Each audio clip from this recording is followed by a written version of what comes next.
Hi everyone, welcome to Stamp with Sim. I just wanted to show you my second card for today. So if you watched my yesterday's video, I had made this one, and I then said I would go and make it in a different colourway. So I made it in the Tranquil Tide, and I really like it because I struggled to use this colour because I thought it was really solid. And then today I'm just going to show you what I have got left. If you're watching this video and you're thinking, what is she talking about? Please go and check out the video before, because I have challenged myself to use 6 sheets of 12 by 12 designer series paper and to make 24 cards and hopefully some gift tags as well using the scraps. So this is what I have left of my designer series paper. Still quite a bit, and I have quite a few cards still to make. So what I always do is when I set myself a challenge like this, I always make the card blanks first. So these are ones that I've already got. So I've got 1, 2, like this is a really big card. I wanted to use it. See, this measures almost 6 and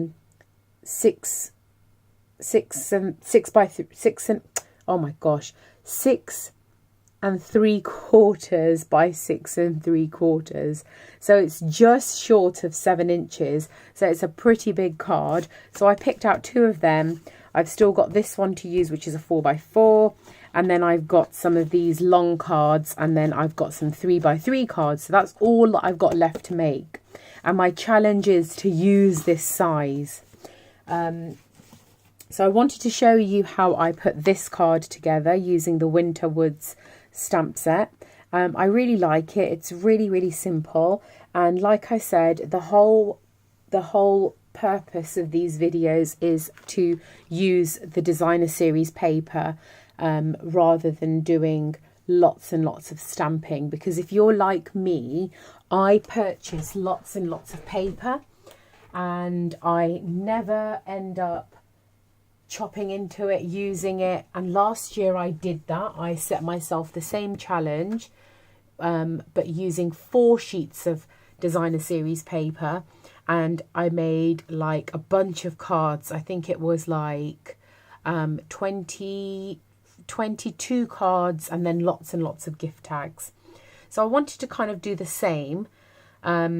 So that's exactly what I'm going to do. So I have kind of already made a start, because you don't really need to see me layering my card. So all I've done is I have just put on some DSP, and I had the choice of using this one and then this one. This one was slightly longer, and I thought I wouldn't chop into this because I had a bit of a brainwave, and I thought this is the same size, so I could potentially get 3 cards from there.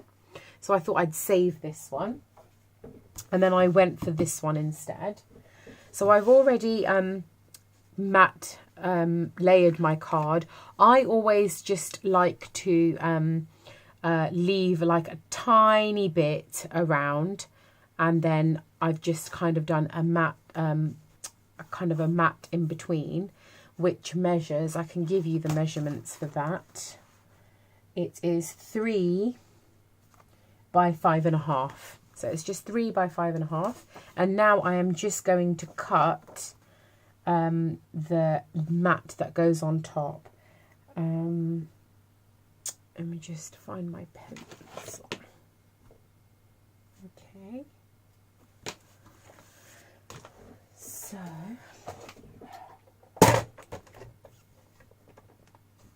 when I made this card, I did make another one, and then I had that happened. I don't know if you can see it, but how annoying is that when all of this is stamped beautifully and then something like that happens.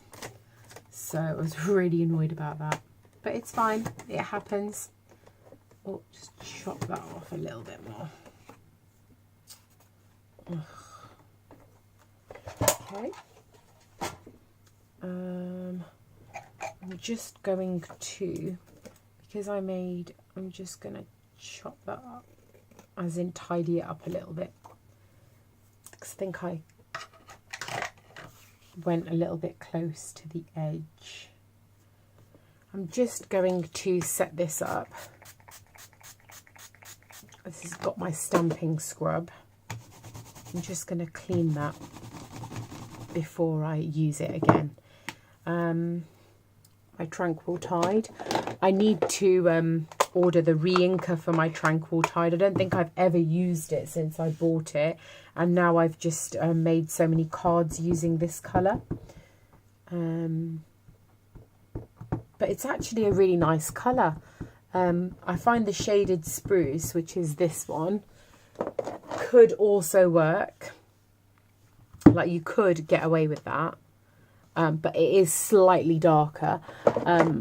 But I just haven't had a chance to order the re-inker, but I will.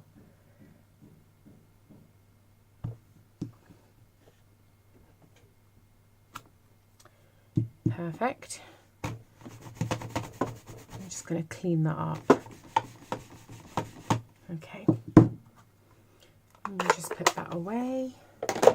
Then I'm going to use my Merry Merlot. Again, didn't think I would use this colour, but I've used it so much because that's the colour that's in this suite. Okay, I'm going to stamp slightly at the bottom. Perfect. Is that straight? It's slightly bent, but it doesn't matter.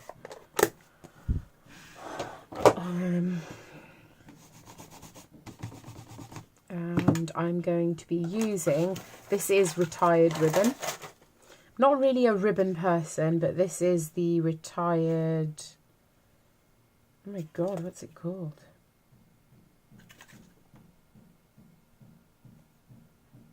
Why don't, oh, it's just gold, 1 1/8 of an inch.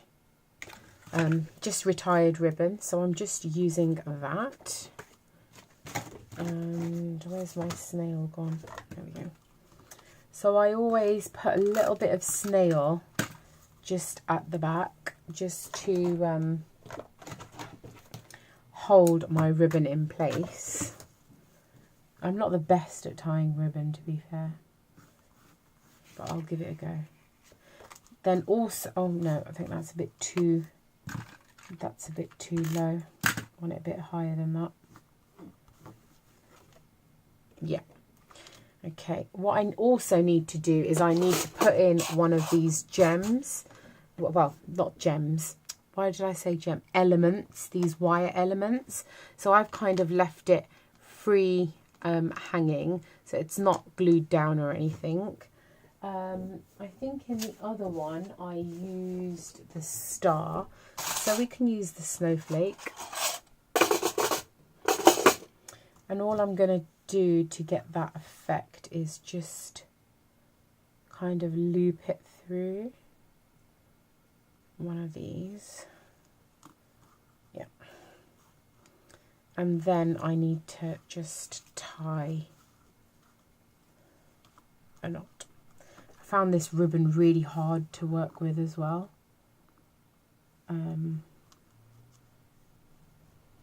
Do that because it's quite slippy ribbon.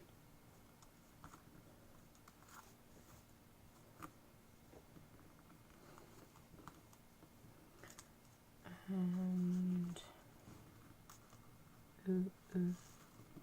oh, that was quite quick. No, that's not too bad. Nice. Okay, so I always put a glue dot just to kind of stick it in place, and then you can manipulate it slightly. I'm just going to trim that off. You don't have to keep them, that might be a little bit too long actually. Maybe a bit shorter.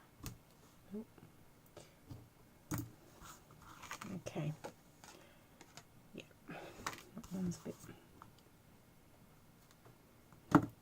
go.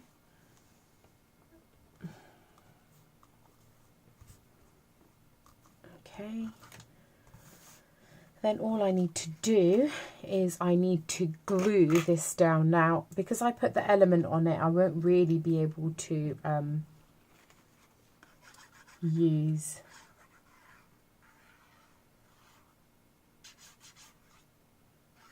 so I'm just using this wet glue.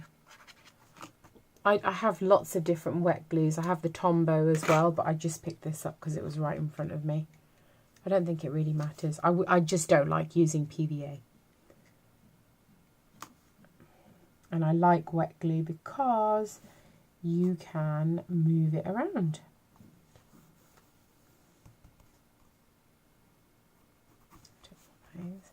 But yeah, and then that's that gem. But yeah, that's just the really quick and simple, easy card using the Joyous Noel Designer Series paper, which you can purchase from Stampin' Up. I'm sure you've got a demonstrator already. If you haven't, I'd love for you to buy from me. But either way, it's a great paper, and I love it in the catalogue this year just because of the lovely gold copper foiling that it has. But thanks so much for watching. If you don't know what this series is about, please watch my previous video, give me a thumbs up and subscribe, and I will be bringing you another video tomorrow to show you how to make a different variation of Christmas cards using the Designer Series paper. Thanks so much, guys. Bye.